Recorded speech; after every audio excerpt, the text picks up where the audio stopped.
In the name of God, Father, Son, and Holy Spirit. Amen.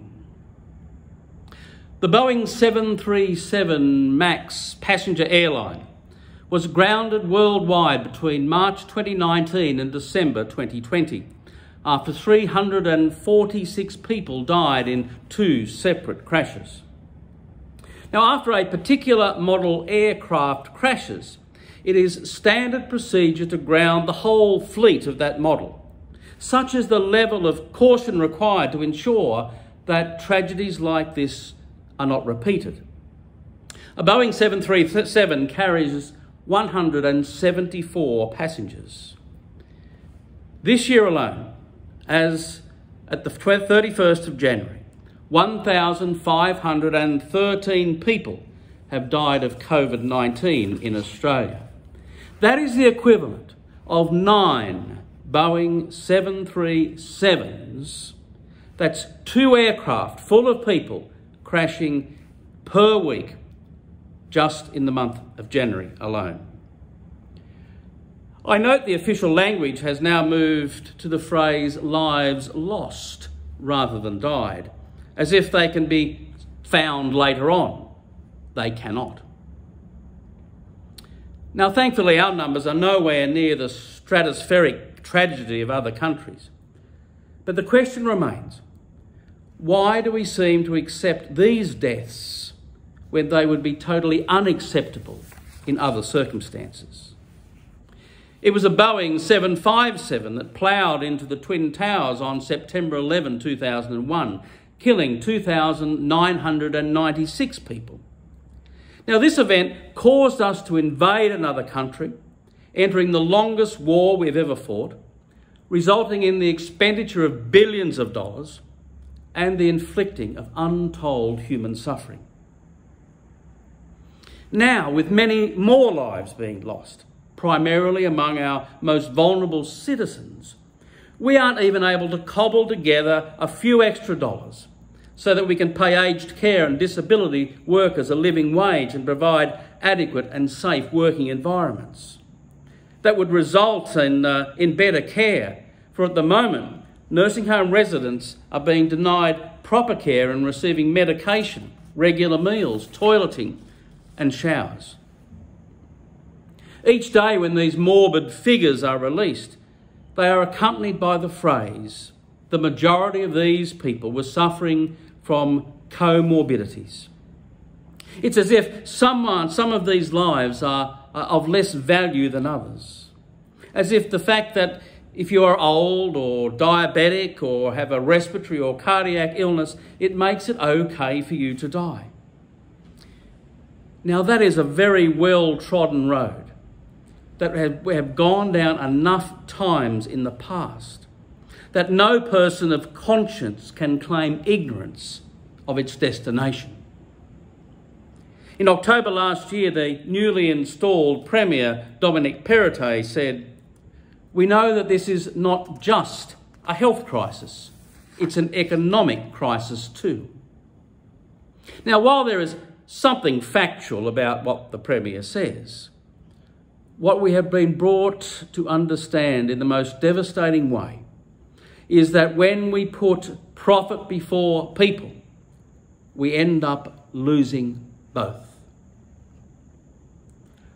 What the Premier failed to realise is that an economy is not primarily defined by balance sheets and bottom lines, but by human beings with hopes and dreams and with fears and anxieties. There has never been a more important time to rediscover this truth and to redefine what we understand as an economy. As a young man, I was formed in a business environment, and I learnt many valuable lessons along that journey. I recognise that not only is balancing the books important, but creating capital is also necessary. However, I also believe that profit without purpose leads to emptiness and despair and results ultimately in the commodification and the degrading of humanity. So often in an economy that puts profit before people, we begin to experience disconnectedness, futility, and hopelessness.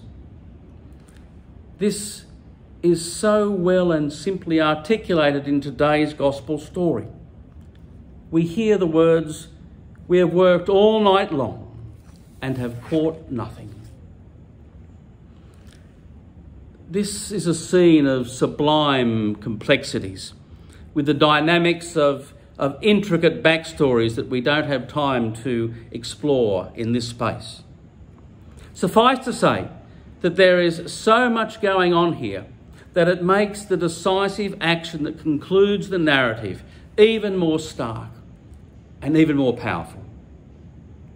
This itinerant rabbi, Jesus, is preaching on a lakeshore.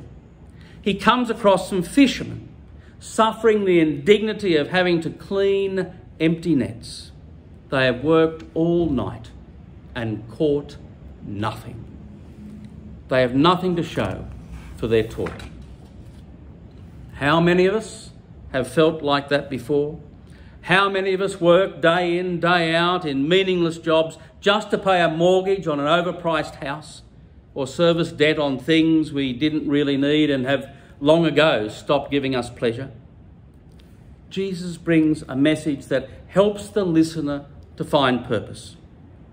He issues an invitation into a different economy.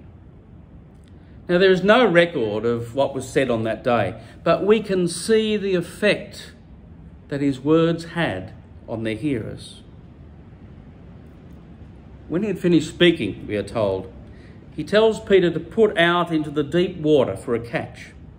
Peter complains about this and the futility of that action because his understanding is still in the old economic paradigm.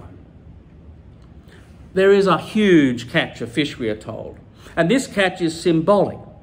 It is symbolic of a different kind of abundance. The light must have gone on for Peter and James and John because we are told they leave this abundant and highly profitable catch of fish that they could have easily sold to the assembled crowd. They leave their boats, they leave their livelihoods, their economic framework, and they follow Jesus into a new form of economic abundance. Jesus issues the same invitation to us each and every day. This invitation is to enter an economy primarily based on purpose and people. An economy where the value of human life is found in pure being, not in its commodification.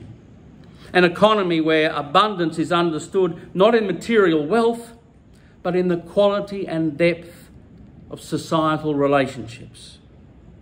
It seems that in our nation's political life, we continue to travel at a deeply concerning pace away from this ideal. Now, as ever, it is time to heed the call of Jesus and to follow him. The Lord be with you.